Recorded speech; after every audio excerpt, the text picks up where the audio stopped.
12 নম্বর কোশ্চেনটা দেখি। 12 নম্বর কোশ্চেনটা আমাদের সমতল বস্তুকণার গতি চ্যাপ্টার থেকে ছিল। দেখো এখানে কি বলছে, একটি প্রক্ষেপক অর্থাৎ প্রাস 21 মিটার পার সেকেন্ড বেগে এবং আনুভূমিকের সাথে 30 ডিগ্রি কোণে শূন্যে প্রক্ষেপ করা হলো। তার মানে আমরা উপরে নিক্ষেপ করছি।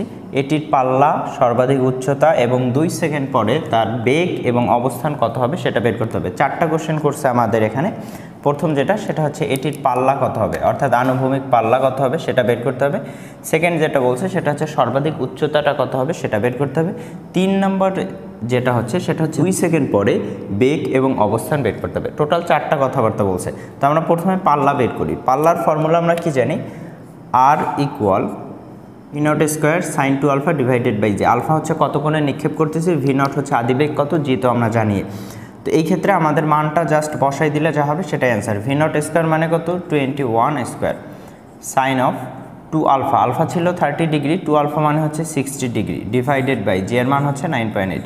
তো এটা ক্যালকুলেটর চাপ দিলে যে অ্যান্সারটা আসবে সেটাই কিন্তু আমাদের আনুভূমিক পাল্লার মান। তো আনুভূমিক পাল্লা আমরা এখান থেকে পেয়ে যাব 38.97 মিটার।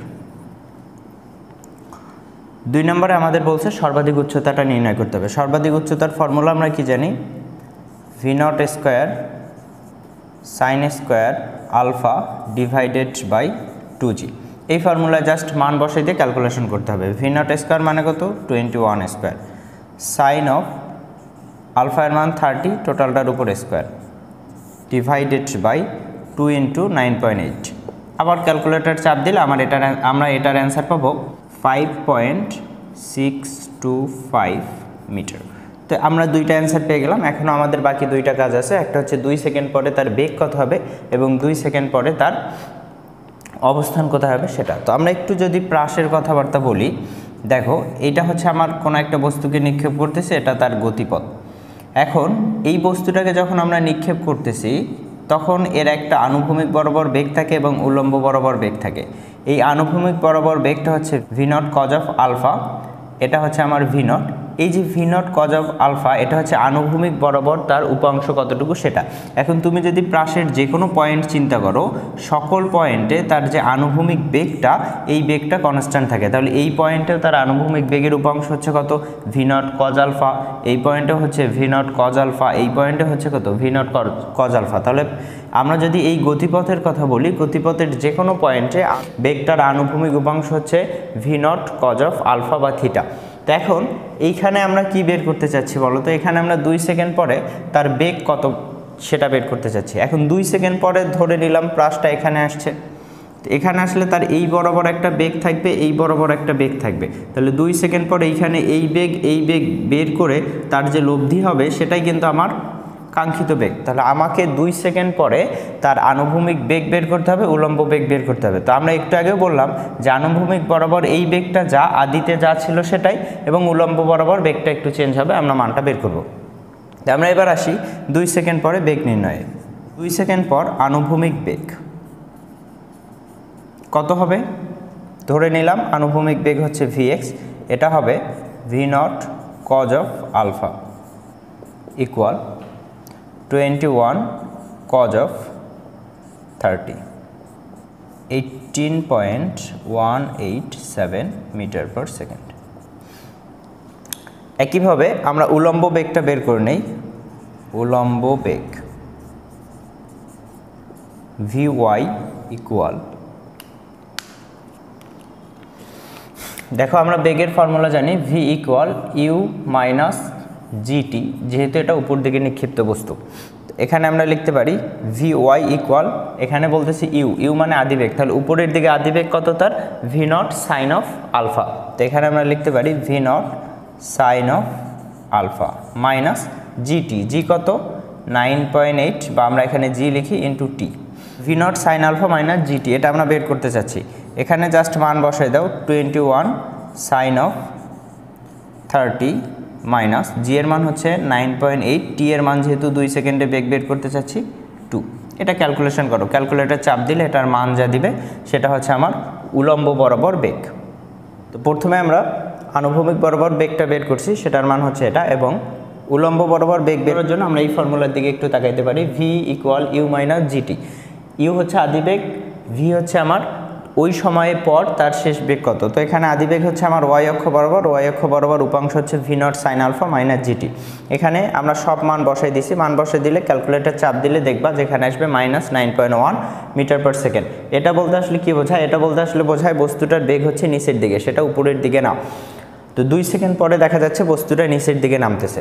আর এবার আমরা বের করতে চাচ্ছি কি ভি, অর্থাৎ 2 সেকেন্ড পর তার লব্ধি বেগটা কত। তো লব্ধি বেগের ফর্মুলা যেহেতু 90 ডিগ্রিতে ক্রিয়াশীল, তখন আমরা লিখতে পারি v equal √vx² plus vy²। এখানে জাস্ট ডাটাগুলো ইনক্লুডেড করে দিয়ে অ্যান্সার আমরা যদি ক্যালকুলেটর চাপ দিই তাহলে অ্যান্সার দিয়ে দেবে, সেটা হচ্ছে 20.336 মিটার পার সেকেন্ড, এবং এটাই আমাদের বেগের মান 2 সেকেন্ড পর।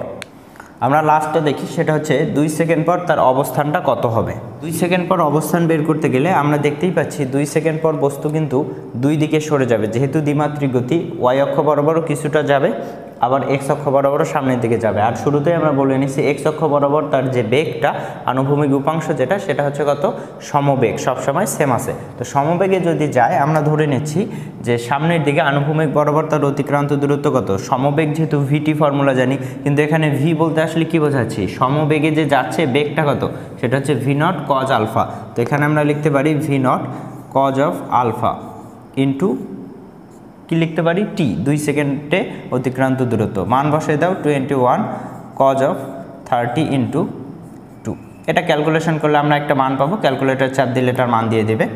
আর ওয়াইটাও আমরা সেমভাবে বের করতে পারি। তো ওয়াই বের করার জন্য আমরা এই ফর্মুলা জানি, s equal ut minus half of gt square. তো এই ফর্মুলা জাস্ট ইউ হচ্ছে আমার আদিবেগ, এখানে ওয়াই অক্ষ বরাবর আদিবেগ হচ্ছে কত, ভি নট সাইন আলফা, বাকি সব কিছু আমরা জানি। তো এখানে আমরা ওয়াই লিখতেছি, ওয়াই ইকুয়াল লিখতে পারি v not sine of alpha into t minus half of gt square. এখানে মান বসে দাও, ভি নট হচ্ছে 21 সাইন অফ 30 ইন্টু টি হচ্ছে কত, 2 second minus half of 9.8 into t হচ্ছে 2 সেকেন্ড তার উপর স্কোয়ার। এটা ক্যালকুলেশন করো, ক্যালকুলেটর চাপ দিলে আমরা অ্যান্সার পেয়ে যাবো। তো প্রথমটা যদি ক্যালকুলেটর চাপ দাও অ্যান্সার আসবে 21√3, এবং এইটা ক্যালকুলেটর চাপ দিলে অ্যান্সার দেবো 1.4। এখন যেহেতু আমরা অবস্থান বের করতে চাচ্ছি, অবস্থান এই দুইটার লব্ধি হিসাবে বের করতে হবে। তো এটা আমরা বেগের লব্ধি যেভাবে বের করলাম সেভাবে বের করা যাবে। তো লব্ধি কত হচ্ছে √x² প্লাস y²। এক্স এর মান তো আমরা এখান থেকে পাইলাম তার স্কোয়ার, প্লাস ওয়াই এর মান তো এখান থেকে পাইলাম 1.4 তার স্কোয়ার। এখান থেকে অ্যান্সার আসবে 36.4 মিটার। তো আমরা এই কোশ্চেনটার সবগুলা অ্যান্সার করে ফেললাম। প্রথমে যেটা ছিল আমাদের পাল্লা কত, ডিরেক্ট ফর্মুলা অ্যাপ্লাই করে আমরা সেটা বের করছি। সর্বাধিক উচ্চতা কত, সেটা আমরা ডিরেক্ট ফর্মুলা অ্যাপ্লাই করে বের করছি। 2 সেকেন্ড পরে বেগ, আনুভূমিক এবং উলম্ব বেগ উপাংশ যেগুলো ছিল সেগুলো বের করে তার লব্ধি বের করছি, এবং 2 সেকেন্ডে তার অবস্থান, আনুভূমিক এবং উলম্ব দুই সাইডে যে তার অবস্থান ছিল সেই দুইটার মান বের করে আমরা তার লব্ধি বের করছি, এবং এগুলাই হচ্ছে আমাদের অ্যান্সার। এবার আমরা 13 নম্বর কোশ্চেনটার সমাধান দেখব। তো 13 নম্বর কোশ্চেনটা কি বলছে দেখো, এটা আমাদের বহুপদী চ্যাপ্টার থেকে। x⁴ plus 7x³ plus 8x² minus 28x minus 48 equal 0 সমীকরণের সকল মূল নির্ণয় করো। আরেকটা কথা বলে দিছে, যেখানে দুইটা মূলের যোগফল হচ্ছে 0। তো আমরা সমীকরণটাকে লিখে নেই সমাধানের সুবিধার্থে। x⁴ plus 7x³ plus 8x² minus 28x minus 48 equal 0। এই সমীকরণটার কয়টা মূলের কথা বলছে, যেহেতু এটা সর্বোচ্চ পাওয়ার 4, তাহলে 4টা মূল থাকবে। এই 4টা মূল আমাদের বের করতে হবে।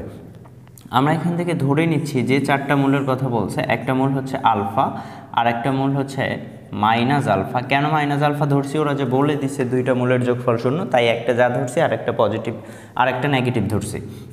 আরেকটা হচ্ছে বিটা, আরেকটাকে আমরা ধরে নিলাম গামা। তাহলে এই 4টা হচ্ছে আমার এই সমীকরণের মূল, এগুলো আমাদের বের করতে হবে। এখন সমীকরণের মূল জানলে তাদের যে সম্পর্ক, সেই সম্পর্ক কিন্তু আমাদের জানতে হবে, এবং সম্পর্ক থেকেই আমাদের ম্যাথ সলভ করতে হবে। আমরা কি সম্পর্ক জানি, প্রথম যে সম্পর্কটা, আমরা এটাকে যদি আদর্শ সমীকরণের সাথে তুলনা করি, এটাকে আমরা লিখতে পারতাম ax4 plus bx³ plus cx² plus dx plus e equal 0। এই আদর্শ সমীকরণের সাথে যদি তুলনা করি, এই আদর্শ সমীকরণের মূল 4টা, যে 4টা আমরা আলফা, বিটা, গামা, ডেল্টা বলতে পারি, সেই মূলের যোগফল কি হইতো, মূলের যোগফল হইতো -b/a। তো এটা হয়তো, তো আমরা এখানে 4টা মূল ধরে নিছি এই সমীকরণের জন্য, এটার হেল্প নিয়ে আমরা ওই বিষয়গুলো দেখব। তো প্রথমে আসি আমরা মূলের যোগফল। মূলের যোগফল বলতে কি, যে সমীকরণ থেকে আমরা লিখতে পারি minus alpha, alpha minus alpha plus beta plus gamma. আমরা এখানে আলটিমেট যোগ করতেছি, বাট প্লাস মাইনাসে মাইনাস হয়ে যাচ্ছে। তো মূলদ্বয়ের যোগফল কি হবে, minus b by a. B বলতে কি বোঝাচ্ছি আমরা, এক্স কিউবের সহগ। তাহলে এখানে এক্স কিউবের সহগ কত, 7। এ কত, এ হচ্ছে এক্স টু দি পাওয়ার 4 এর সহগ, এখানে এক্স টু দি পাওয়ার 4 এর সহগ কত, 1। এখান থেকে আসতেছে কত, -7। এরপর আমরা কি জানি, এখানে আমরা সবগুলো যোগ করছি, এরপর দুইটা গুণ করে যোগ। তো দুইটা গুণ করে যোগ মানে কি, এটার সাথে এটা, এটার সাথে এটা, এটার সাথে এটা, এভাবে গুণ করে যোগ করা। তো আমরা প্রথমে আলফার সাথে নিচ্ছি, আলফার সাথে নেওয়া যায় মাইনাস আলফা, দেন আলফার সাথে নেওয়া যায় বিটা, আলফার সাথে নেওয়া যায় গামা। আবার দেখো, এবার আমরা যেটা নিতে পারি সেটা হচ্ছে মাইনাস আলফা দিয়ে। তো মাইনাস আলফা দিয়ে যদি নেই আমরা, তাহলে মাইনাস আলফা এর সাথে এটাকে যদি গুণ করো তাহলে কি হচ্ছে, আলফা ইন্টু মাইনাস আলফা। এটা কিন্তু অটোমেটিক একবার হয়ে গেছে, alpha into minus alpha. So এখান থেকে এর সাথে গুণ হবে minus alpha into beta, minus alpha into gamma, minus alpha into gamma. দেখো এর দিয়ে কিন্তু সবাইকে গুণ করা শেষ, বাকি কে থাকে, বিটা দিয়ে গুণ করো। বিটা দিয়ে আলফাকে গুণ অটোমেটিক হয়ে গেছে, আমরা যখন আলফা দিয়ে গুণ করছি। বিটা দিয়ে মাইনাস আলফাকে গুণ একটু আগেই করলাম, তাহলে বিটা দিয়ে এবার বাকি থাকে কে, গামা। তো বিটা ইন্টু গামা ইকুয়াল, তো আমাদের এখানে 6টা আসবে আসলে, 1 2 3 4 5 6, 6টাই আসছে। কেন 6টা আসবে সেটা তোমরা সমাবেশ থেকেই বুঝতে পারতা। এখানে কয়টা ছিল, 4টা। 4টা থেকে কয়টা করে নিচ্ছ, 2টা। 4টা থেকে 2টা করে নিলে কতভাবে নেওয়া যায়, এটাকে লেখা যায় 4 × 3 ডিভাইডেড বাই 2। তো এখানে কাটাকাটি করলে হচ্ছে কত, 6। তার মানে এখানে 6টা আসবে, আমরা দেখতে পাচ্ছি এখানে 6টা আসছে। তো এটা সম্পর্ক কি আসলে, এটা সম্পর্ক হচ্ছে প্রথম যেটা ছিল সেটা হচ্ছে মাইনাস বি বাই এ, এর পরেরটা হচ্ছে সি বাই এ, এর পরেরটা হচ্ছে মাইনাস ডি বাই এ, পরেরটা হচ্ছে ই বাই এ। অর্থাৎ মাইনাস প্লাস পর্যায়ক্রমিকভাবে চলতে থাকবে। তো এখানে আমরা লিখতে পারি কি, সি বাই এ। সি কত ছিল, এক্স স্কোয়ারের সহগ, এক্স স্কোয়ারের সহগ কত, 8 ডিভাইডেড বাই 1, তাহলে 8ই লিখতে পারি আমরা। এরপর কি, এরপর ছিল আমরা প্রথমে একটা করে সব যোগ করলাম, এরপর দুইটা করে সব যোগ করলাম, এবার তিনটা করে যোগ করতে হবে। তিনটা করে যদি যোগ করি আমরা, তাহলে দেখো আলফা মাইনাস আলফা বিটা, এটার একটা কম্বিনেশন করতে পারি, alpha minus alpha beta plus এইটুক যদি ঠিক রাখি, আলফা মাইনাস আলফা, এর সাথে আবার কি লেখা যায়, gamma, alpha minus alpha gamma. এরপর দেখো আলফা বিটা গামা, এটা লেখা যায় alpha beta gamma, minus alpha beta gamma, এটা লেখা যায় plus minus alpha beta gamma equal. দেখো প্রথমে আমরা কি করছি, প্রথমে লিখছি মাইনাস বি বাই এ, পরের বার কি, সি বাই এ, এর পরের বার হচ্ছে minus d by a. Minus d কত আমার, ডি হচ্ছে এক্সের সহগ, এক্সের সহগ কত, -28 ডিভাইডেড বাই এ বলতে কত, 1। তাহলে মাইনাস মাইনাস কি হয়ে যাবে, প্লাস, তাই আমরা লিখতে পারি একবারই +28। এরপর যে সম্পর্কটা সেটা হচ্ছে, আমরা প্রথমে কি করছি, একটা যোগ, এরপর দুইটা যোগ, এরপর তিনটা যোগ, এরপর চারটা যোগ। তো চারটা যোগ করতে গেলে একটাই পাওয়া যাবে, তো সেটা কত, alpha into minus alpha into beta into gamma, এটা সমান কত হবে, ই বাই এ। এখানে ই কত, ই হচ্ছে -48, এ কত, 1। তাহলে এটা হচ্ছে আমাদের সম্পর্ক। কয়টা সম্পর্ক পাচ্ছি আমরা, 4টা সম্পর্ক পাচ্ছি, 1 2 3 4। এই 4টা সম্পর্ক সমাধান করলে কিন্তু আমাদের অ্যান্সার হয়ে যাবে। তো এইটুক জিনিস একটু ভালোভাবে তুলে নাও, তারপর আমরা পরের অংশে প্রসিড করি।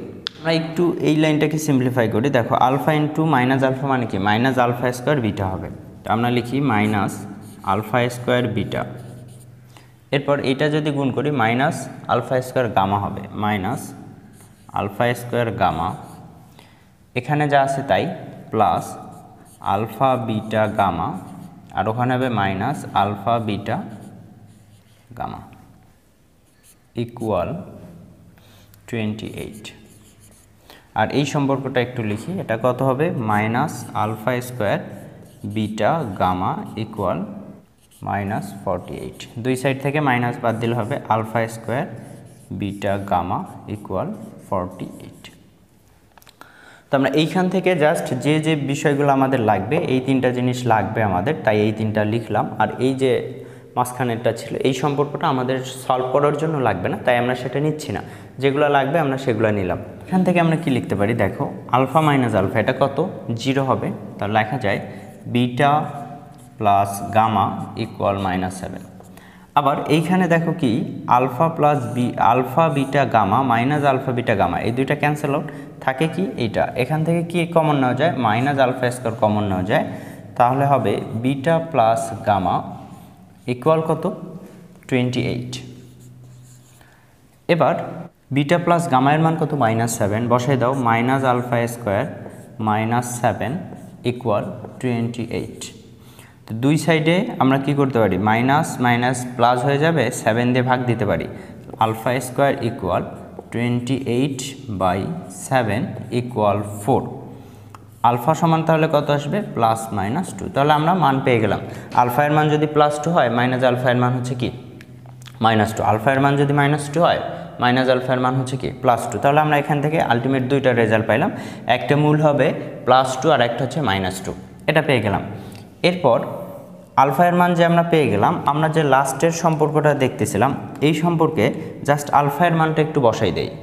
লাস্টের যেটা ছিল আমাদের alpha square beta gamma equal 48। Alpha এর মান কত পাইছি আমরা, আলফা এর মান +-2, আলফা স্কোয়ারের মান কত, 4 ইন্টু বিটা ইন্টু গামা এর মান কত দেখো তো। আমি যদি এই লাইনের কথা বলতাম, এই লাইনে গামা সমান কি লেখা যায়, তো -7 মাইনাস বিটা, এই বিটাটাকে ওই সাইডে নিয়ে গেলাম। তাহলে আমরা এখানে লিখতে পারি -7 মাইনাস বিটা ইকুয়াল 48। এই 4 দিয়ে 48কে ভাগ দিলে কত হবে, 12 হয়ে যাবে। আমরা লিখতে পারি -7 বিটা মাইনাস বিটা স্কোয়ার, যেহেতু ভাগ দিয়ে দিছি তাহলে হচ্ছে 12। এরপর সবগুলোকে এক সাইড করো, এই দুইটাকে যদি ওই সাইডে নিয়ে যাই তাহলে কি হবে, 0 equal beta square plus 7 beta plus 12। এটা জাস্ট আমরা এখন মিডল টার্ম করে সমাধান করলে বিটা এর মান 2টা পাবো। বিটা এর মান 2টা পাবো মানে কি, এইখানকার একটা বিটা নিজেই বিটা, আর ওই মানটা যদি তুমি এইখানে বসাই দিতা, দেখা যাবে যে অপর যে মানটা, সেই মানটা হচ্ছে গামা এর মান। তো এখান থেকে আমরা 2টা মান পাবো। এই 2টা মানই কিন্তু আসলে আমাদের অ্যান্সার, একটা হবে বিটার মান, একটা গামার মান। কিভাবে হবে আমরা সেটাও দেখব। এটার যদি মিডল টার্ম করি, মিডল টার্ম করলে কি হবে দেখো, beta square plus 4 beta plus 3 beta plus 12 equal কত, 0। বিটা কমন নিলে কত হবে, বিটা প্লাস 4 প্লাস 3 কমন নিলে কত হবে, বিটা প্লাস 4 ইকুয়াল 0। তো আমরা এই জিনিসটা লিখতে পারি যে কী করলাম, এখান থেকে জাস্ট কমন নিলাম, বিটা স্কোয়ার 4 বিটা থেকে বিটা কমন নিলে হচ্ছে বিটা প্লাস 4। এরপর 3 বিটা আর 12 থেকে 3 কমন নিলে হচ্ছে বিটা প্লাস 4। এবার আমরা লিখতে পারি যেটা, সেটা হচ্ছে beta plus 3 into beta plus 4 equal কত, 0। তাহলে এখান থেকে আসবে বিটা এর ভ্যালু -3 এবং -4। তাহলে আমরা বিটা এর ভ্যালু কয়টা পাচ্ছি, -3 -4। এবার তুমি যদি গামা এর ভ্যালু বের করতে চাও, ধরে নিলা বিটা এর ভ্যালু হচ্ছে -3, তাহলে এখানে তুমি বিটা এর ভ্যালুটা -3 বসাই দাও। এখানে বসাইছো কত, -3। এই -3 এই সাইডে এসে কী হয়ে যাবে, +3। তখন অ্যান্সার কত হবে গামা এর, তখন অ্যান্সার হবে -4।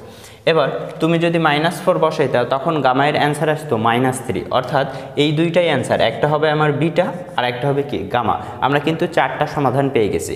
একটা কি ছিল +2, আর একটা হচ্ছে -2, একটা কি -3 আর একটা হচ্ছে কি -4। তাহলে আমরা এবার অ্যান্সার লিখতে পারি, নির্ণেয় মূল কি ছিল, একটা হচ্ছে +2, একটা -2, একটা হচ্ছে -3 আর একটা হচ্ছে -4। এই 4টাই আমাদের অ্যান্সার। তো এই প্রসেস যদি তোমার মনে থাকে, অর্থাৎ তুমি যদি দ্বিঘাতী, ত্রিঘাতী এবং চতুর্ঘাতীর যে মূলের যে সম্পর্কগুলো ছিল, প্রথমে কি ছিল, মূলের যোগফল ইকুয়াল কত হবে, -b/a। এরপর দুইটা করে মূলের যোগফল কত হবে, c/a। এরপর তিনটা করে মূলের যোগফল কত হবে, -d/a। চারটা করে মূলের যোগফল কত হবে, e/a। এই যে সম্পর্কগুলা, এই সম্পর্কগুলা জানলেই কিন্তু আমরা সহজেই অ্যান্সারটা করতে পারবো। এবার আমরা 14 নম্বর কোশ্চেনটা দেখি। 14 নম্বর কোশ্চেনটা আমাদের ভেক্টর থেকে, যদিও অনেক কথাবার্তা সহজে বোঝা যায় না আসলে এটা ভেক্টর থেকে, তো আমরা বোঝার ট্রাই করব যে এটা আসলে ভেক্টর থেকে এবং সহজে অ্যান্সার করা যায়। আমাদের এখানে দেখতেই পাচ্ছি কোশ্চেনটা বিশাল বড়, বাট এর অ্যান্সারটা কিন্তু সহজ যদি আমরা ধরতে পারি। তা আমরা দেখি কোশ্চেনটা কি বলছে। বলছে এবিসি প্রাথমিকভাবে একই বিন্দুতে অবস্থান করছিল, সেখান থেকে বি 10 একক দক্ষিণে যে তারপর 5 একক পূর্বে দিকে যাবার পর 3 একক উত্তর দিকে গেল। অন্যদিকে সি প্রথমে 5 একক উত্তরে যে 7 একক পূর্বে এসে 5 একক নিচে নেমে গেল। অনেক কথাবার্তা বলছে। তারপর বলছে বি ও সি এর শেষ অবস্থান এ এর সাথে সরলরেখা দ্বারা যুক্ত করলে এ বি আর এসি এর মধ্যে যে কোণ উৎপন্ন হয় সেই কোণটা নির্ণয় করতে হবে। প্রথমে বি এর কাহিনীতে আসি। বি কি বলছে 10 একক দক্ষিণে যে, তা আমরা ধরে নিলাম এইখানে প্রথম অবস্থায় এবিসি ছিল। এখন এই সাইডটা হচ্ছে আমার উত্তর, আমরা জানি এই সাইড দক্ষিণ। তারপর বাকিটা যদি আমরা বের করতে চাই তাহলে এই সাইড হবে আমাদের কি পূর্ব, এই সাইড হচ্ছে আমাদের পশ্চিম। তো এরকম। তো এখন আমরা ত্রিমাত্রিক ব্যবস্থায় চিন্তা করলে আসলে কিভাবে লিখতে পারি, দেখো ত্রিমাত্রিক ব্যবস্থায় চাইলে আমরা লিখতে পারি যে এই বরাবর যে অক্ষটা সেটা হচ্ছে আমার এক্স অক্ষ এবং এটাকে আমরা ভেক্টর হিসাবে আই দিয়ে রিপ্রেজেন্ট করি। এরপর এই বরাবর যেটা সেটাকে আমরা কি দিয়ে রিপ্রেজেন্ট করি, সেটাকে আমরা জে দিয়ে রিপ্রেজেন্ট করি। তো আমরা এই বরাবর যেটা পাচ্ছি সেটা হচ্ছে কি, সেটা হচ্ছে জে অক্ষ। তাহলে এটা কি হচ্ছে আমাদের, এটা হচ্ছে আই অক্ষ। অপর যেটা থাকে সেই অপরটা হচ্ছে আমার এই বরাবর, এটা হচ্ছে কিন্তু কে অক্ষ, অর্থাৎ কে ভেক্টরের জন্য যে এক্সিস আমার সেটা। তা আমরা এখানে মেইন কাহিনী কি করতেছি, মেইন কাহিনী হচ্ছে অ্যাক্সিস ব্যবস্থা চিন্তা করে নিলাম। অ্যাক্সিস ব্যবস্থা চিন্তা করলাম, এটা হচ্ছে মূল পয়েন্ট যেখানে প্রথমে এবিসি ছিল। তারপর কি হয়েছে, তারপর যেটা হচ্ছে দেখো এইখান থেকে বি কি করছে, এইখান থেকে বি 10 একক দক্ষিণে যে, তো 10 একক দক্ষিণে যাওয়া মানে কি, বি এর জন্য দক্ষিণ হচ্ছে নিচের দিকে, সে নিচের দিকে গেল কত একক, 10 একক। তো প্রথম অবস্থান হচ্ছে বি এর এখানে যাওয়ার পর কি পড়ছে, তারপর 5 একক পূর্ব দিকে যাবার পর আবার এবার গেছে কোথায়, 5 একক পূর্ব দিকে। তো 5 একক পূর্ব দিকে কোথায়, এই সাইডে গেছে। যাওয়ার পর কি বলছে 3 একক উত্তর দিকে, এবার উত্তর কোথায়, উপরের দিকে। বিষয়টা ভালোভাবে বুঝো।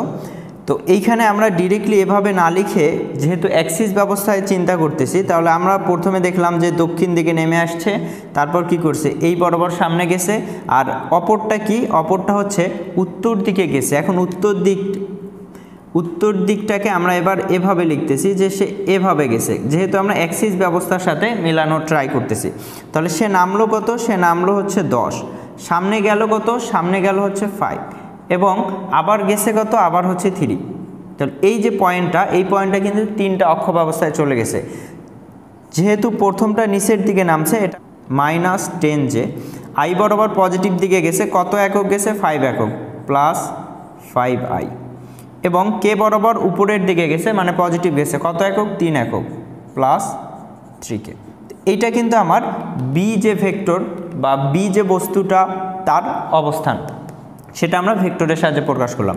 এবার আমরা দেখি যে সি এর কথা কি বলছে। সি প্রথমে 5 একক উত্তর দিকে যায়, তো সি এখানে ছিল, এখান থেকে 5 একক উত্তর দিকে গেছে মানে উপরের দিকে উঠছে, ধরে নিলাম এই পয়েন্ট পর্যন্ত আসছে।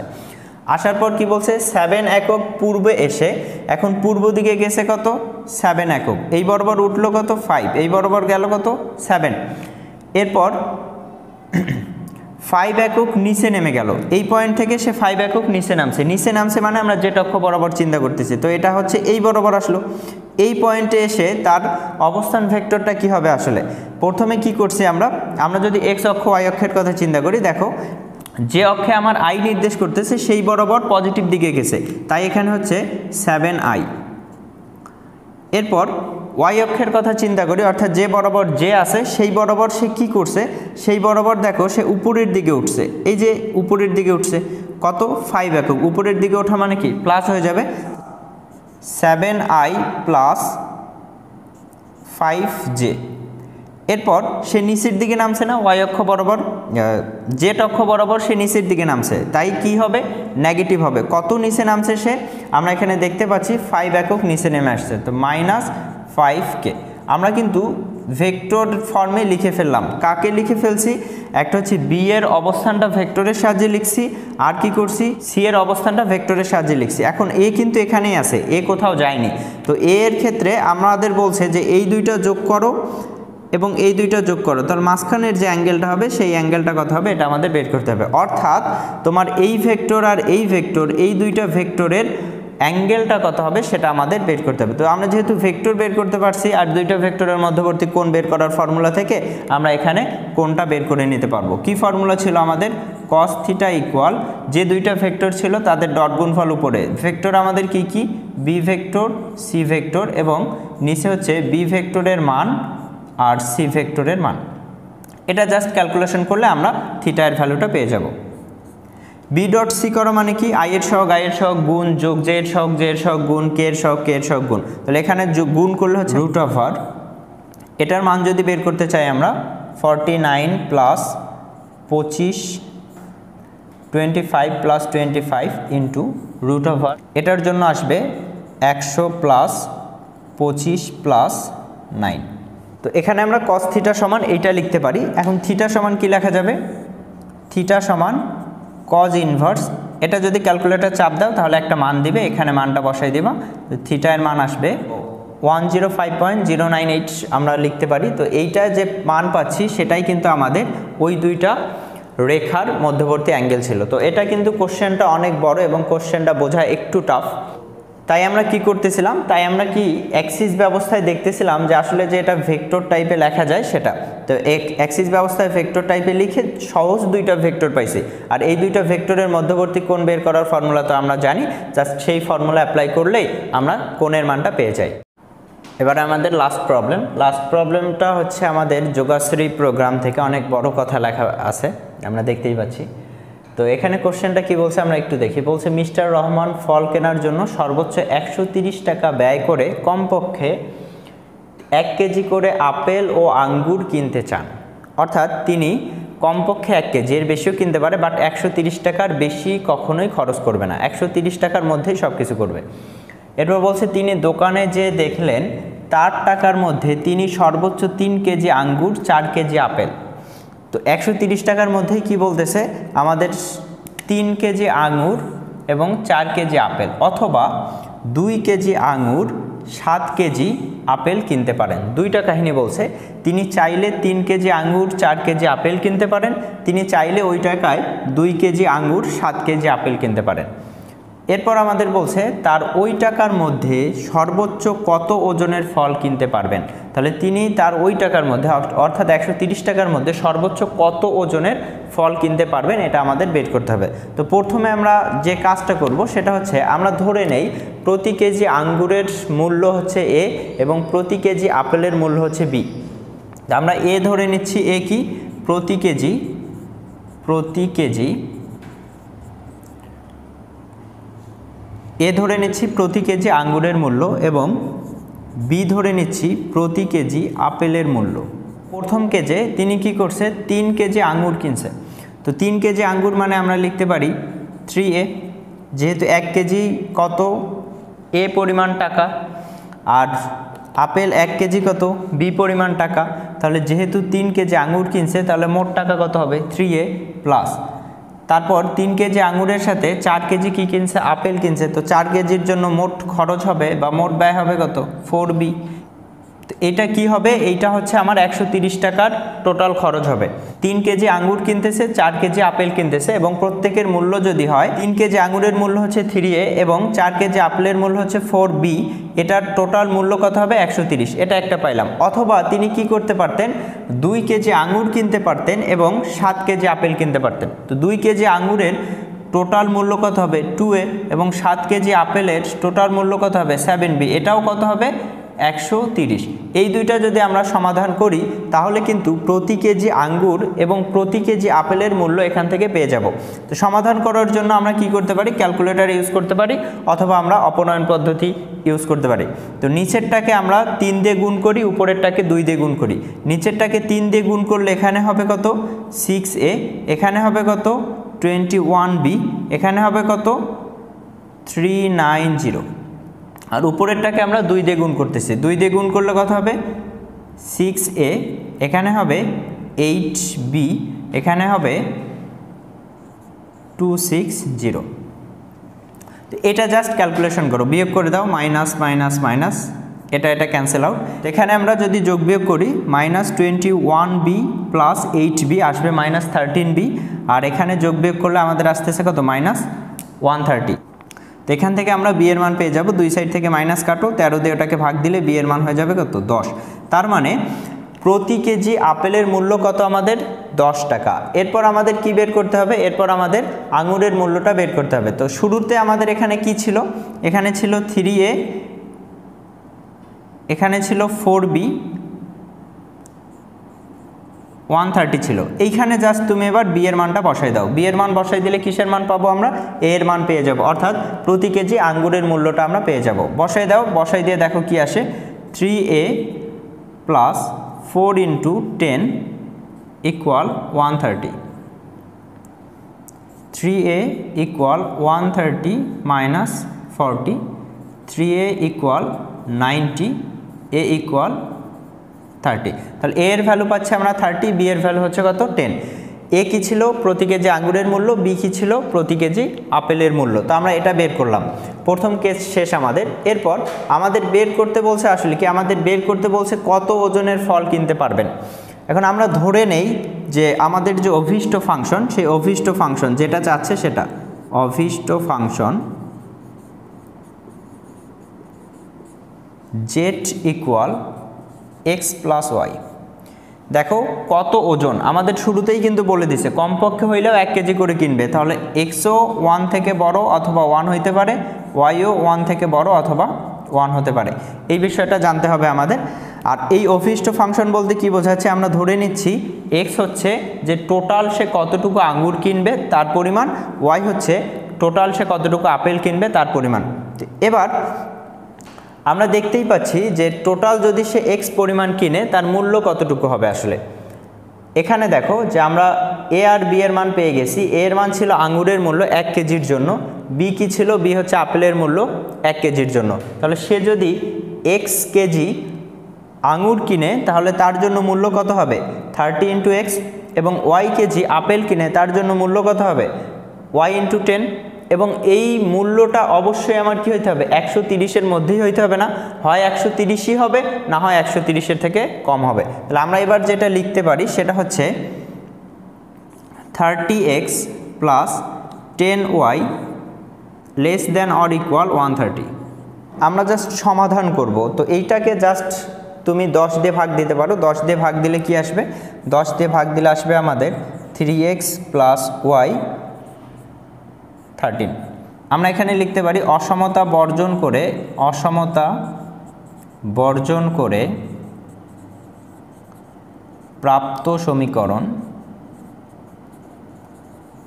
যে যে জায়গাগুলো অসমতা পাইছি সেখান থেকে আমরা লিখতে পারি 3x plus y equal 13, y equal 1, x equal 1, এটা লিখতে পারি। তো এই যে আমরা এখানে 3টা সমীকরণ পাচ্ছি, এই 3টা সমীকরণের গ্রাফ দেখেই আমরা সেখান থেকে বের করতে পারবো আমাদের অভীষ্ট ফাংশনের মানটা কত হবে। তো আমাদের যেহেতু বলতেছে যে সর্বোচ্চ, তাই আমরা ওখান থেকে সর্বোচ্চ পয়েন্টটা বের করতে পারবো। আমরা একটু সমাধানটা যদি দেখি, এটাকে আমরা চাইলে লিখতে পারি x/13/3 প্লাস y/13 ইকুয়াল 1। এটা এক্স অক্ষ ওয়াই অক্ষ উভয় অক্ষকে ছেদকারী রেখা সমীকরণ। তো আমরা একটু গ্রাফটা কি, এটা হচ্ছে এক্স অক্ষ, এটা হচ্ছে আমার ওয়াই অক্ষ। যে সমাধানগুলো করব আমরা সেটা হচ্ছে অসমতা বর্জন করে যেগুলো পাচ্ছি সেই সমীকরণগুলো। একটা হচ্ছে এক্স ইকুয়াল 1, এক্স ইকুয়াল 1 মানে এই সাইডে এইখানে একটা কোনো একটা রেখা। আর একটা হচ্ছে ওয়াই ইকুয়াল 1, ওয়াই ইকুয়াল 1 মানে এই সাইডে কোনো একটা রেখা। এরপর যে রেখাটা আমাদের, সেই রেখাটা কি বলছে যে এই রেখাটা হচ্ছে এক্স ইকুয়াল 13/3। তো এটা এক্স অক্ষকে 13/3 পয়েন্টে সেট করবে।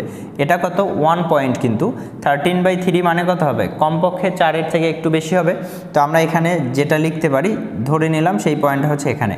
আবার ওয়াই অক্ষকে সেটা কোথায় সেট করবে 13 পয়েন্টে সেট করবে। তো ওয়াই অক্ষকে ধরে নিলাম এই পয়েন্টটা হচ্ছে 13,0। তো এই বরাবর আমরা একটা রেখা টানতে পারি।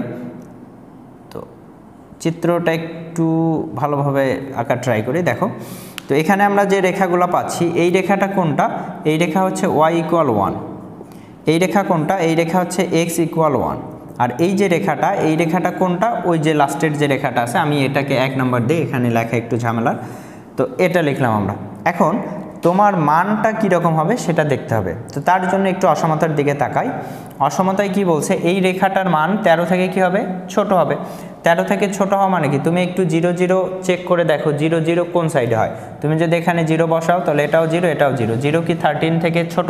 অবশ্যই ছোট, তাহলে এটা 0-র দিকে হবে। এরপর আমরা এখানে দেখতে পাচ্ছি y এর ভ্যালুটা কি ছিল, y এর ভ্যালুটা আমরা অসমতায় দেখছি, y এর ভ্যালুটা 1 হবে অথবা 1 থেকে বড় হবে এবং x এর ভ্যালুটা 1 হবে অথবা 1 থেকে বড় হবে। তো y এর ভ্যালু যদি 1 থেকে বড় হয় তাহলে এটার মান হবে কোন দিকে? উপরের দিকে। x এর ভ্যালুটা কি বলছে? 1 থেকে বড় হবে অথবা 1, তাহলে এটা কোন দিকে হবে? এই দিকে হবে। তাহলে কমন অঞ্চল কোনটা পড়ে? তিনটার মধ্যেই, এটার জন্য এই অঞ্চলটা পড়ে, আবার এইটার জন্য এই অঞ্চলটা পড়ে, এই রেখার জন্য যেটা ছিল সেটার জন্য এই অঞ্চলটা পড়ে। তাহলে এই অঞ্চলটা হচ্ছে আমার কমন অঞ্চল। এই অঞ্চলের ছেদবিন্দু আমরা 3টা পাচ্ছি, এই ছেদবিন্দুতে আমাদের কি বের করতে হবে? পয়েন্টগুলো বের করে মানটা বের করে নিতে হবে। এই পয়েন্টটার কথা যদি চিন্তা করি, এই পয়েন্টটা কত? দেখো এখানকার x কত? 1, y কত? 1, এই পয়েন্টটা আমরা পেয়ে গেলাম।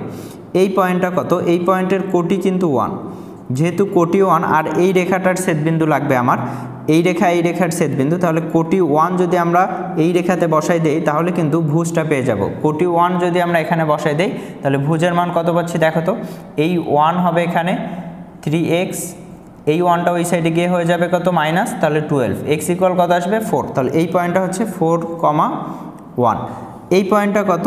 এই পয়েন্টটাও কিন্তু আমরা বের করতে পারবো। এখানে ভুজ কত? ভুজ হচ্ছে 1, তো এই পয়েন্টের ভুজ হচ্ছে 1, কোটি কত হবে? তাহলে ভুজ 1 বসাই দিলে ওই সমীকরণ থেকে y এর মান যা হবে তাই।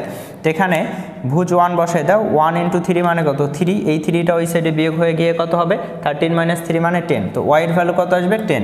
এখান থেকে আমরা পাচ্ছি y এর ভ্যালু 10। আমরা 3টা পয়েন্ট পেয়ে গেছি, কিন্তু একটা পয়েন্ট হচ্ছে 1 1, একটা হচ্ছে 4 1 আর একটা হচ্ছে কি 1 10। আমাদের যে অভিষ্ট ফাংশন ছিল, এই অভিষ্ট ফাংশনে এখন জাস্ট এই 3টা পয়েন্ট বসাই দিয়ে দেখব কোনটার জন্য মান বেশি আসে। যেটার জন্য মান বেশি আসবে সেটাই অ্যান্সার, এবং যত আসবে সেটাই আমাদের টোটাল সর্বোচ্চ কত ওজন কিনতে পারবে সেটা। তো আমরা এখন বসাই দেই বিন্দুগুলো। প্রথমে আসো 1 1 বসাই দাও, এখানে 1 1 বসাই দিলে জেটের ভ্যালু কত হবে? 1 1 2 হয়ে যাবে। তারপর 4 1 বসাই দাও, 4 1 বসাই দিলে কত হবে? 4 + 1 = 5 হবে। এবার 1 10 বসাই দাও, 1 10 বসাই দিলে কত হবে? 1 + 10 = 11। তাহলে এই যে 1 10 পয়েন্ট, এই 1 10 পয়েন্টে আমরা কি পাচ্ছি? সর্বোচ্চ মান পাচ্ছি। অর্থাৎ আমরা এখানে x কে কি বলতেছিলাম? x হচ্ছে কত টোটাল কত ওজনের সে আঙ্গুর কিনবে, এবং y হচ্ছে টোটাল কত ওজনের সে কি কিনবে? আপেল কিনবে। তাহলে তাকে অবশ্যই আঙুর কিনতে হবে 1 কেজি, আপেল কিনতে হবে কত? 10 কেজি, তাহলেই কিন্তু সে সর্বোচ্চ 11 কেজি ওজনের ফল কিনতে পারবে। তো আশা করি বিষয়টা বুঝতে পারছো। ধন্যবাদ সবাইকে।